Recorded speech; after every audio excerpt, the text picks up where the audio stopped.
Le saviez-vous? Non, vous ne le saviez pas, vous. Mon tonton avait son enfant. Vous voyez, et ils sont partis en France. Quand ils s'en allaient en France, tu vois, il a pris son femme. Il n'avait pas d'enfants. C'est arrivé là-bas, ils sont gagnés des enfants. Et ils sont retournés au village. Donc, ces enfants ont grandi en France. Et ils ne connaissent pas le village. T'as vu?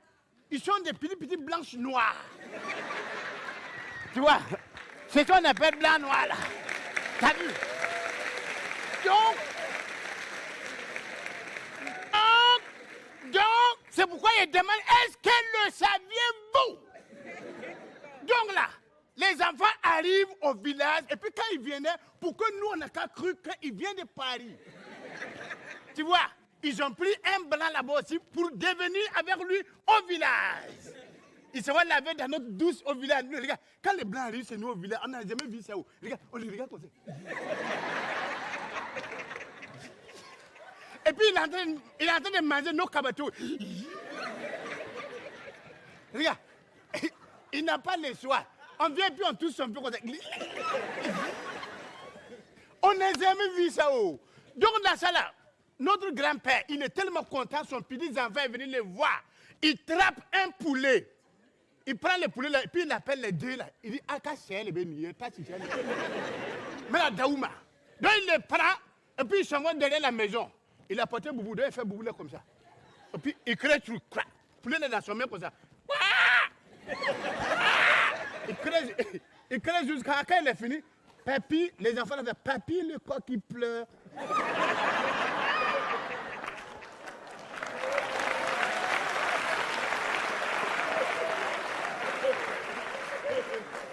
Allez où t'allez? Allez où t'allez, c'est pour vous. Vous pouvez manger ça. Les enfants à Paris, ils ne connaissent pas comment on fait l'abattage de poulet. Mais ils adorent la viande. C'est croustillant.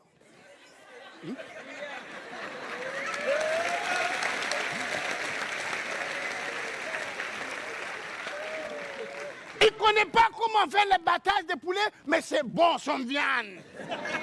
C'est ce qu'il voulait dire au début, là. Donc là, le pépé, le papy, il a attrapé le poulet, là, puis il a un poil de poulet dans sa cou. Il a pris le couteau, là. Les enfants regardent papy, là. Et il met le couteau, là, dans le cou de poulet, là. Il fait va, viens, va, viens.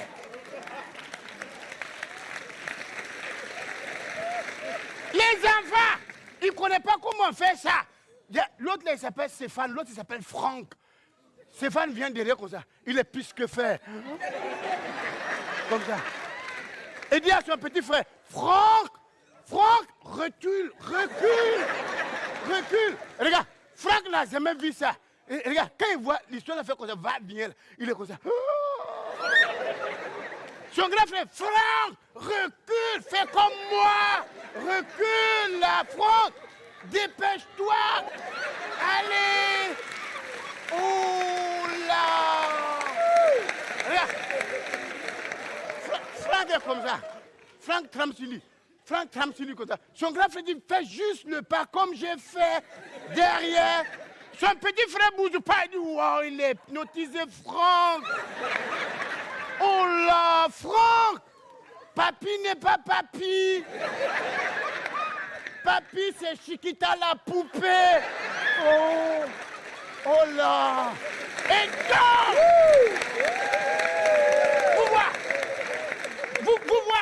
vous voyez, il faut habituer les enfants à des choses. Sinon, ils vont t'appeler Chiquita la poupée. Et donc, ils sont finis ça. Le blanc qui est là, lavé, là, lui, il dit, il va aller promener en brousse dans le champ.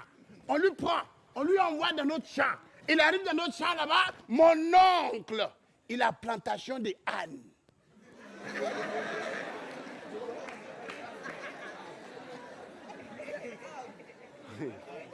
Tonton, faut pas rire. Je sais de quoi j'en parle. Regarde, âne là, c'est ce qui ressemble comme sauvage là. Bon, si vous voulez comme bœuf, âne, vous connaissez âne. il a ça au champ là-bas, il a beaucoup, la plantation de ça. Il fait enlevage de âne. Donc là, mon oncle a ça, il a un dedans là. Donc un là même, il était quitté en brousse. Parce qu'il fait chaud au Burkina, il est quitté en brousse. Avec briques, avec fargo, tout, il transporte ça, c'est le meilleur. Donc le monsieur, le blanc dit, c'est ça que je veux. On dit ça, tu veux ça? Il dit oui. On lui a vendu. Il prend l'âne là quitte au village. Il s'en va en ville. Après la ville, l'âne la monte dans l'avion. On nous envoie les photos. Nous, on regarde l'âne là, hein? C'est nous l'âne là qui s'est mais c'est l'autre l'âne. L'âne monte dans l'avion. Il s'en va. Il arrive en France. L'âne arrive en France. L'âne mange plus herbe.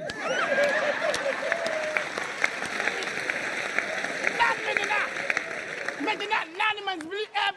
Il mange maintenant salade. Ah, l'âne avant là, il mangeait herbe. Herbe là, souvent il y a bois dedans. Donc il est obligé de manger. Si un côté, il ne veut pas épuiser l'autre côté. Là. Mais maintenant, il mange salade. Il fait les deux côtés. Maintenant, l'âne, il fait froid. L'âne finit de manger là à 16h. Lui, avec son propriétaire, il se promène à Paris. Regarde, comme ça. Là, on nous envoie photo au village. Je dis, oh, c'est notre l'âne là, ou bien c'est l'autre l'âne. Je dis, moi-même là, j'avais envie de devenir l'âne. L'âne. Oui, un jour, l'âne, lui seul, décida de ne plus rien faire. Il est couché. Un matin, il est couché comme ça.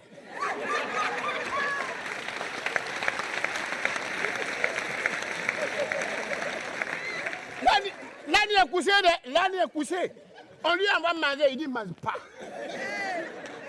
Vétérinaire vient, il touche cœur de l'âne comme ça, il touche son fesse là, tout. Donc dans ça là, l'âne ne bouge pas. On se voit dans une semaine, l'âne ne bouge pas. Il a eu peur, le propriétaire de l'âne a eu peur. Il appelle mon nom au village. L'âne ne mange pas, il va mourir. Si vous n'avez rien fait, l'âne mort.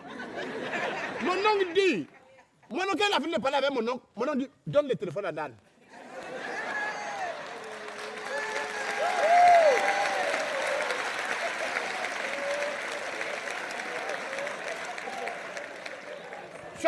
Ils ont donné le téléphone à l'âne. Mon oncle a parlé avec l'âne. Quelques minutes après, l'âne est debout. L'âne est debout. Il a mangé tout. Pendant une semaine, nourriture, ils ont mis là. Il a mangé ça en une minute. Il a tout mangé. Le monsieur regarde l'âne et puis il dit, waouh, mais qu'est-ce qu'il a bien pu dire à l'âne? Waouh, il avait toute cette énergie en lui. Waouh. Mon oncle était au village dans Saleur et puis on l'a appelé. On sait ce coin pour reposer. Et puis on l'appelle. Donc quand il a dit passer le téléphone à l'âne, il a parlé avec l'âne. Le monsieur lui demande, mais t'as dit quoi l'âne? Il dit, je lui ai demandé, est-ce que tu veux retourner encore au Burkina?